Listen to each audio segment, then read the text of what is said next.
Hi, it's Michelle, and today I wanted to talk about why it might be a good thing to comfort eat. And so I'll explain a bit more. Obviously, if you're here, you're probably exploring emotional eating or feel that you have some symptoms of that and trying to delve into it. And me telling you it's okay to comfort eat seems like the opposite of what you need to do. So I'm going to explain it a bit more. So sometimes when we're emotionally eating and we're really triggered into that emotional eating, it looks like a binge. It looks like instant hunger. It looks like we're just diving into eating all of these foods to feel comforted. But my question to you is that true comfort? Because when you're binging and you're eating, you're temporarily feeling good. And then after, when you sort of wake up out of the trance, you probably feel really stuffed.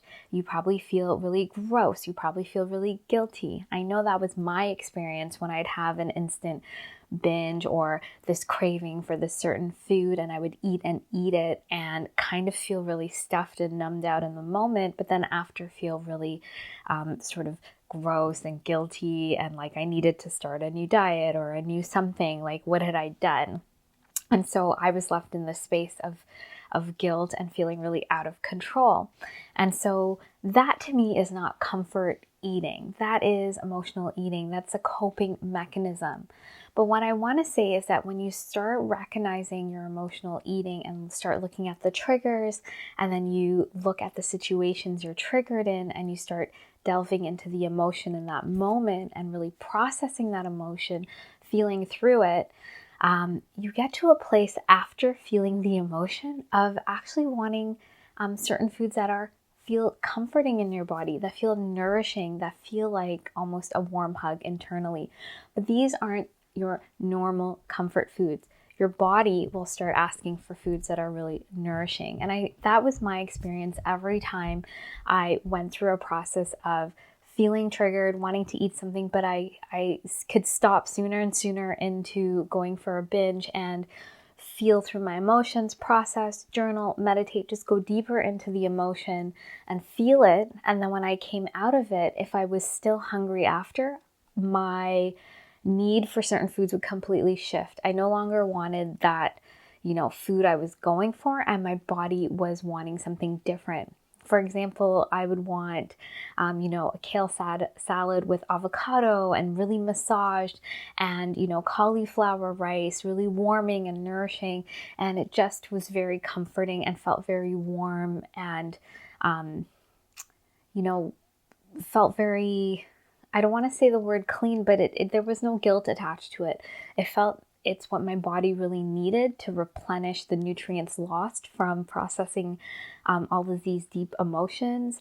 And my body needed to kind of refuel and get that deeper nourishment, which is very nutrient dense foods that are warming in the body, that, expand the body. So sometimes more cooked foods will feel more warming in the body and expand it after it's been sort of contracted.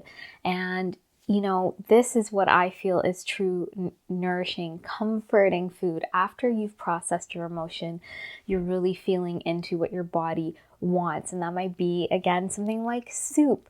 But if you notice, the foods are not going to be processed foods. They're not going to be cookies or cakes. They're going to be real foods. They're going to be whole foods, because we are naturally wanting those foods. Our body knows those foods are very nutrient dense and they give to us, as opposed to just temporarily making us feel good and depleting us. So I hope this helps clarify between true comforting foods, because there is a place to have comfort in our lives, and food is a comfort. Food is comforting and it can be used in a comforting way. But what I see out there is sort of giving into your craving, giving into your emotions and having that food. And it's not to say that's bad. In a moment, we all have weaknesses and we might still go into our emotional eating. But I want to just make it clear that that's not comforting. That's relieving the emotion and coping in that moment. But when you process the emotion and go through that, and then you choose a food from that place, it can be very comforting and nourishing. So let me know if that's clear. If you have any questions, please let me know. And I look forward to sharing more with you. Please be sure to like and subscribe if you haven't. And I hope you have a great day. Bye.